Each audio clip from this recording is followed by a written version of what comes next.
My hardest relationship was definitely a boy named Tommy. He was kind of like the funny, like, class clown, and I was like really attracted to that. We started dating, and right off the bat, it was hard. But he was like my first real boyfriend, and Tommy was like my first for everything, pretty much like first kiss to like everything. He pushed me to have sex. I knew I was in a bad situation. And since he was my first like boyfriend and everything else, I was like, why is this happening? I trust this guy more than all my other boyfriends because he's my first real boyfriend. Like, I don't think I knew better. I think I was like, oh, this is an ideal relationship. We'll just work our way through it. It almost got to a point, if I don't have sex with him, then he's gonna break up with me. And then he just won't want anything to do with me anymore. And like, I really think that this will just make our relationship a lot stronger. I was not at all in control of the relationship. He was controlling every aspect of it, like whether or not I hung out with my friends or his friends, what I did on the weekends. He was really controlling and really jealous. I submitted to him like what he had to say all the time because it's just like, he loves me, this is what's best, and you know what, if they're my friends, we can hang out another weekend, you know. Me and Tommy are gonna hang out this weekend. My friends got mad at me too, and they're like, Nicole, why can't you see like what's going on here? It's really bad for you. I think at a certain point I knew this is bad, I need to get out. But he'd been such a part of my life. It was like a habit, and I couldn't just end that. Part of me was convinced, hey, we're supposed to like get married and stuff. I questioned whether or not he cared for me a lot because he did cheat on me like multiple times. Every single day I was having to convince myself, me and Tommy are gonna work out because he loves me, because he told me he loved me. It doesn't matter like what else he does. He told me he loved me, so I know he does love me. We would break up occasionally, but then would get back together, and so he'd constantly break up with me, and then I'd go back out with him. It was really hard to be broken up with him because I was still kind of like jealous. We'd be broken up, and then he would go out to a party. I knew he was like hooking up with other girls. That part of me kind of like wanted to get back together with him just to keep him from those other girls. I wanted to prove to everyone else that he loved me more than he loved them, and that we could make it through this, and that I could have him back if I wanted it. I definitely feel like I was addicted to it. All my friends always said, oh, I'm like a Tommy addict. I wanted to put down Tommy and like get away from him because I knew it was bad for me, but at the same time, I just couldn't bring myself to do it.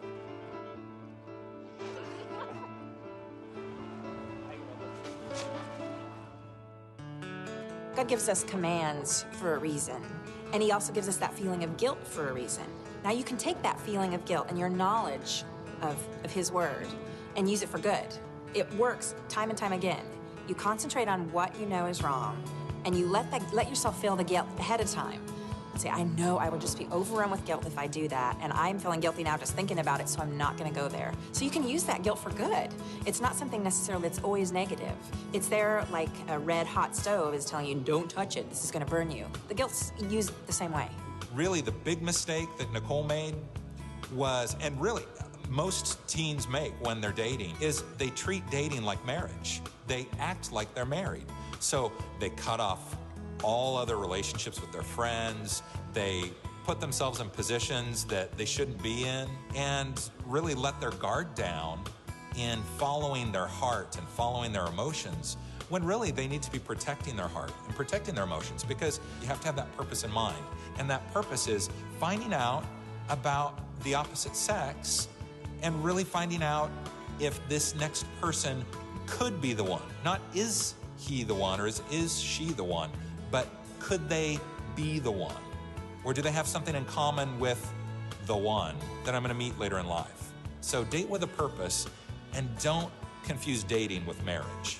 Because once you dump all your other friends, all your other priorities, and make this holding on to this one guy or this one girl your main purpose in life, you've lost. You've lost. My dad says that you should have a girlfriend, or more than likely you're gay. So go find me a girlfriend, because I knew I wasn't gay.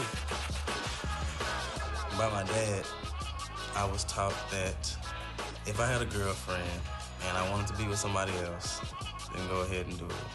He always pumped up having sex with girls. It's like, I know the right thing to do, but I'm receiving more praise, I guess I should say, for doing the bad stuff. So it's like, okay, I'm getting all this attention for doing the bad stuff. Why don't I keep doing the bad stuff? I cheated on different girls. I've lied. I've made them feel like they were just the only thing in the world, and then I get bored with them. I leave them alone, go to someone else, and it was just a cycle. Same thing I was taught and I saw from the men in my life. Yeah, I do feel like I was living 2 different lives.